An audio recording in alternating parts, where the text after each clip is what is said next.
The next major figure is a titan in the history of science, Galileo Galilei. Born in Pisa, Galileo was the first modern physical scientist, conducting experiments, developing theories, and generally an all-rounder. He followed the scientific method to the T and defines physical science for the succeeding generations. As Galileo approached his study of astronomy, he was aware of three objections to the Copernican model rooted in Aristotelian physics. The first was the objection to the Earth being in motion, because no motion is apparent, even though we should all be moving at hundreds of miles an hour as the Earth spins on its orbit once a day.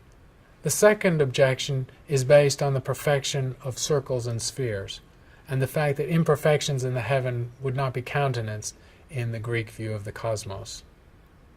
The third objection relates to stellar parallax. If the Earth is suddenly in motion, then why do the stars not appear to change their brightness and relative positions or angles as the Earth goes around the Sun?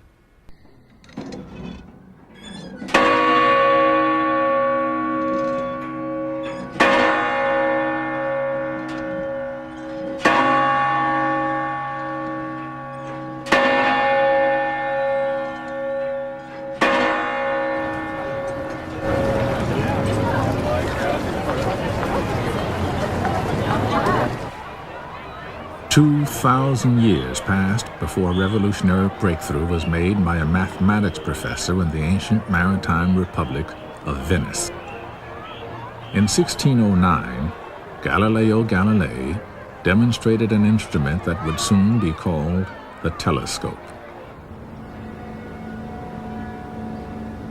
From the tallest bell towers, he showed that this device could spot approaching ships hours before their sails were visible to the naked eye. Later, when he aimed his telescope at the night sky, Galileo discovered that the moon was a world with mountains. Jupiter had its own moons, and the Milky Way was a band of countless stars. Galileo overcame the first objection by coming up with a precursor of the modern physical idea of inertia, the idea that the Earth, as it spins and rotates, carries its atmosphere with it. So for someone standing on its surface, the large motion of rotation is not felt. He extended this into what's called the Galilean theory of relativity. He conceptualized a situation where someone might be below the decks of a ship sailing on a smooth body of water, and in this sealed environment with no window to the outside might not be aware that they were in motion. Any experiment they could conduct with falling or dropping objects would look the same as if they were stationary on the surface of the land. That was enough to convince him that the Earth indeed could be moving and carrying its atmosphere with it at the speed required by its size and rotation. He also recognized that an object in motion might stay in motion, which was against the ideas of Aristotle and also was a precursor to one of Newton's theories of motion. We think of Galileo as the first physical scientist for these insights, and in fact he did conduct many experiments with falling objects. The story of him dropping bocce balls and wooden balls from the Tower of Pisa is unfortunately apocryphal. It was written by a student of his after he died. In his laboratory, he conducted many experiments with falling or dropping objects, often using inclined planes to slow them down so he could see their motion better, and timing the situation with his pulse. These observations convinced him that the way an object fell had nothing to do with the nature of the object, that so-called light and heavy objects would fall at the same rate of acceleration. It's perhaps a little expensive to spend $50 billion in 2014 dollars to go to the moon to test out Galileo's idea, but it was indeed done on one of the Apollo missions. Well, in my left hand I have a feather, in my right hand a hammer. And I guess one of the reasons we got here today was because of a gentleman named Galileo a long time ago who made a rather significant discovery about falling objects in gravity fields. And we thought that where would be a better place to confirm his findings than on the moon. And so we thought we'd try it here for you. The feather happens to be appropriately a falcon feather for our falcon. And I'll drop the two of them here, and hopefully they'll hit the ground at the same time. How about that? Which proves that Mr. Galileo was correct in his findings. The second objection to the heliocentric model was rooted in the Greek idea that spheres and circles represented perfection and so should apply to the celestial realm. But Galileo showed with his telescope that the sun was imperfect, that it had sunspots. He was also able to show by the differential rotation of the sun that it could not be a solid object. His telescope also showed the mountains, valleys, and geological features of the moon in extravagant detail, making it clear that the moon was a geological world like the Earth. And this observation alone removed the distinction between the Earth as a special world in space and other worlds in space. This is the beginning of what's called the many worlds idea. He was able to detect moons around other planets. So not only were the Earth and the other planets going around the Sun, but there were objects orbiting other planets, once again removing the specialness of the Earth as the center of everything. In particular, his series of observations of the 4 brightest moons of Jupiter, the so-called Galilean moons, although he named them the Medicean moons after his patron, the Duke of Medici, are exquisite scientific observations used to show objects going around another object while Jupiter goes around the Sun, also confirming Kepler's laws applying to the moons of a giant planet in the outer solar system. Galileo also was an innovator in the way that he published. Until the time of Galileo, scientific publishing occurred exclusively in Latin, and there were no scientific journals, so manuscripts were painstakingly copied or reproduced and passed around small communities of scientists. Galileo did 2 things. He published in Italian, the language of the common people, and he wrote his science in pamphlet form, or in short quantities. He also gave public lectures, so he made his science digestible to a larger audience, because he wanted to get these ideas out. The third objection to the heliocentric model was a lack of stellar parallax, the brightening and dimming of a star or the change in the angle between stars as the Earth moves in its orbit of the Sun. This had never been observed with a telescope, and even Galileo could not observe it. Stellar parallax of even the nearest star was not first detected until 1824. But what Galileo could do with his simple telescope was resolve the milky gauze of the Milky Way into the pinpoint light of thousands or millions of stars.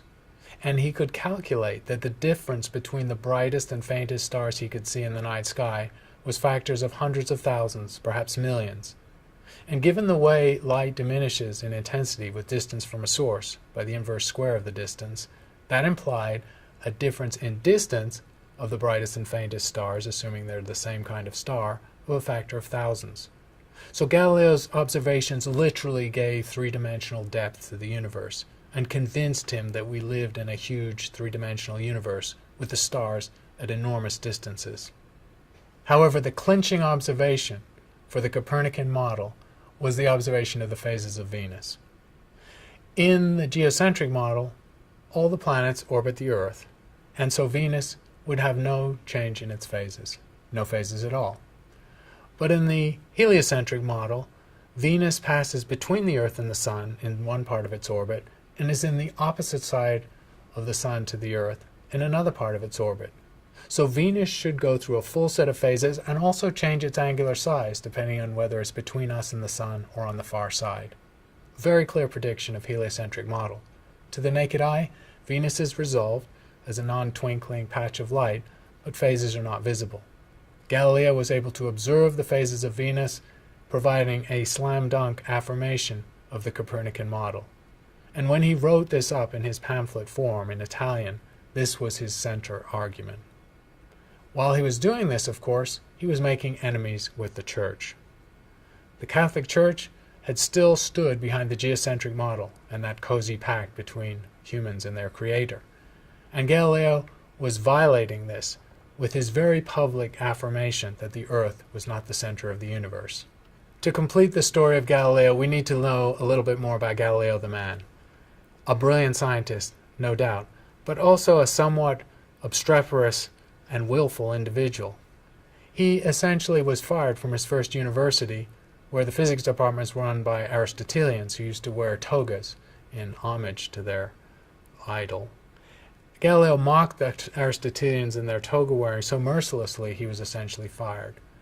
At his second university, he was unable to get funding for his ideas. There were no research institutes funding astronomy in those days. So he went to Venice, the city-state, and one of the most rich and powerful places in Europe, and got funding for his work through a very ingenious method.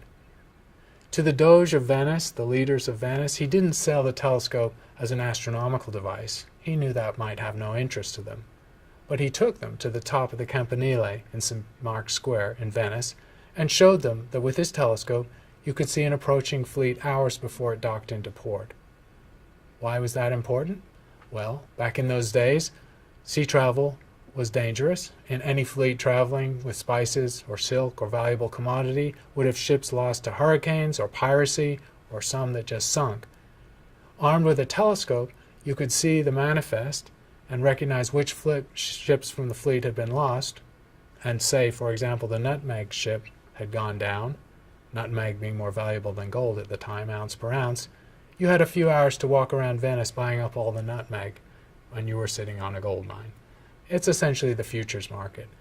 And the Doge of Venice and his confederates were quite well aware of the financial implication of the telescope, and so they funded his research. So as you can see, Galileo was a very savvy man, but he was not savvy in his dealing with the church. As he went around Italy and indeed Europe, lecturing about the Copernican model, he lectured as if it was the absolute truth, with no doubt. And yet there was some doubt. It was a model with evidence to support it, but it was not irrefutable at that time.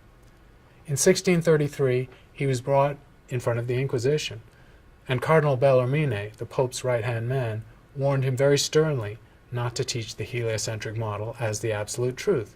Just teach it as a hypothesis, he said. But Galileo was not happy with that. He was convinced that it was true. To accentuate the point, Bellarmine, before Galileo left, took him into a back room where the instruments of torture were on display. And believe me, these were not rusted instruments of torture. These had been used. Barely 3 decades before, Giordano Bruno, Dominican mystic, had been burned at the stake in the Piazza del Fiore in Rome for believing in many worlds and life on other worlds. So Galileo knew what the stakes were. He went off and continued with his work. When he was brought in front of the Inquisition the second time, he was forced to recant. In a visit to the Vatican Observatory, I've seen his confession.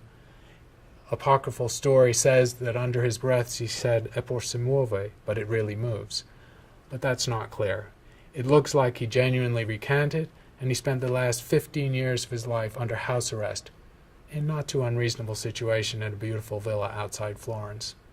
But he was a sad man, blinded by careless observation of the sun, writing up his work on physics, and somewhat isolated except for famous people who visited him in his villa. But the genie was out of the bottle. The Copernican system was adopted as fact, and in part because of the obstruction of the Catholic Church, the locus of science in Europe moved to Northern European and Protestant countries, and therefore Isaac Newton. The final page in the Galileo saga with the Church took a while to unfold. It wasn't until 1824, the same year stellar parallax was first observed, that Galileo's book was removed from the ban list. And since the Church moves in strange and slow and mysterious ways, it wasn't until 1992 that Pope John Paul II officially pardoned Galileo for the heresy of being right about the solar system. Galileo cements the Copernican Revolution with his observation of the phases of Venus with his small telescope. But that's not all. He also shows that the physical universe is three-dimensional, with vast distances between the stars. He shows that the moons of Jupiter orbit Jupiter, and that there are other worlds in space, the beginning of the idea that not only is the Earth not unique, but there might be life on other worlds. There's pushback against Galileo's ideas, and he comes into conflict with the Church. But by the end of Galileo's life, the idea of the Earth as part of a much larger universe than the Greeks ever imagined has taken root.